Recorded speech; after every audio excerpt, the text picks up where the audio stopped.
It was 5:10 in the morning on Sunday when Dr. Kent Walters trudged up to his house and rang the bell. All he wanted to do was lean forward and rest his head on the wooden door, but he resisted the temptation. When Abigail opened the door, relief flooded her face.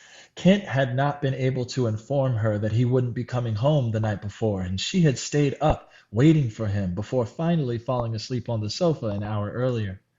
Her relief, however, changed to worry when she got a good look at him. His typically immaculately pressed, spotless white shirt had dark blood stains all over it. Don't worry about it. I'm fine. They're just stains. Treat a lot of patients overnight. What happened? Heard something about a mob. His voice trailed off as he wearily sat down at the kitchen table.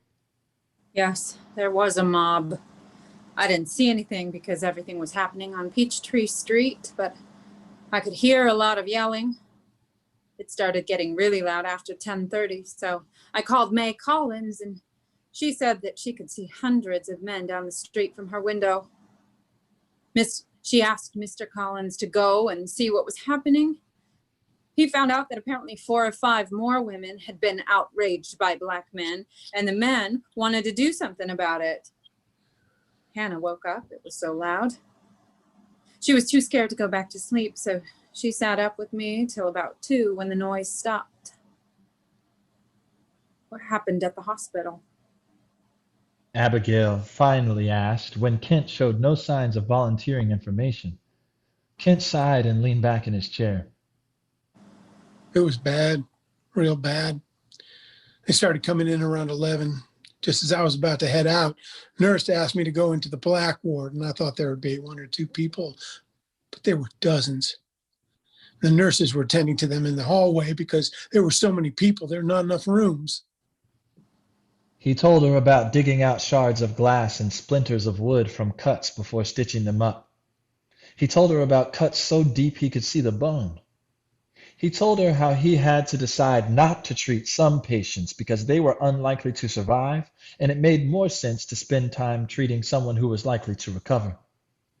He told her about how one of the ambulances had brought in a man who had been shot 12 times. After examining him, Kent found he had died well before arriving at the hospital. There were just so many coming in. It was just me and Tim at the hospital, and we couldn't keep up. Around midnight, I told the nurse to call the other surgeons to see if they could come and help. And it got a bit better when Jacob came, but not for long. We ran out of space in the black ward. We already had 2 people per bed, and we couldn't have any more. I wondered if we should move some of them to the white ward, but I was afraid. Decided to tell the ambulance driver to take any new patients to the police station instead, and Jacob went with them. Kent fell silent.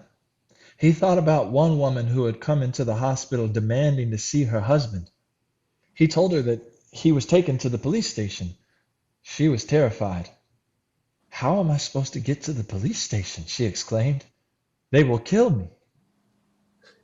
I'm so sorry, love. That must have been horrible. I just can't believe this happened. Can't. I think it was bound to happen. You've seen the papers yourself. People were angry and people were afraid. You know what Charles Daniel has been writing. I'm not saying it should have happened. Of course not. I'm just not surprised that it did. Kent thought about what Abigail said. He'd be lying if he said he hadn't been rattled as well. The newspapers had made it seem as though there were black criminals around every corner, just waiting to pounce on women like Abigail. Abigail and Hannah were usually at home alone the entire day. But then he thought about the people he had treated over the past several hours. Some of their faces had been so swollen they were unrecognizable. He had heard someone say that one of the men who had died had a 4-year-old daughter, younger than Hannah. Now she would have to grow up without her father. He didn't see what the mob did to them.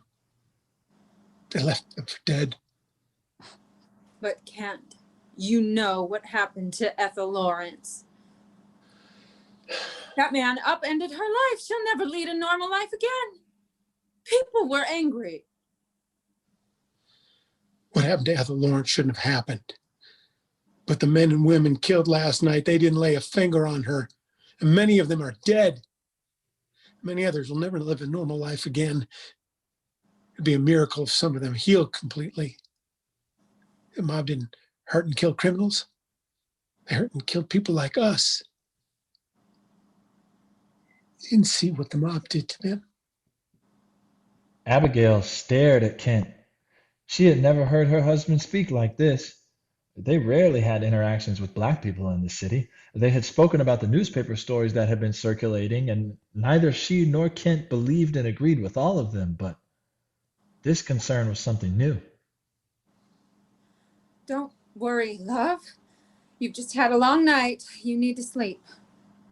Soon things will be back to normal. Soon it'll be like this never happened.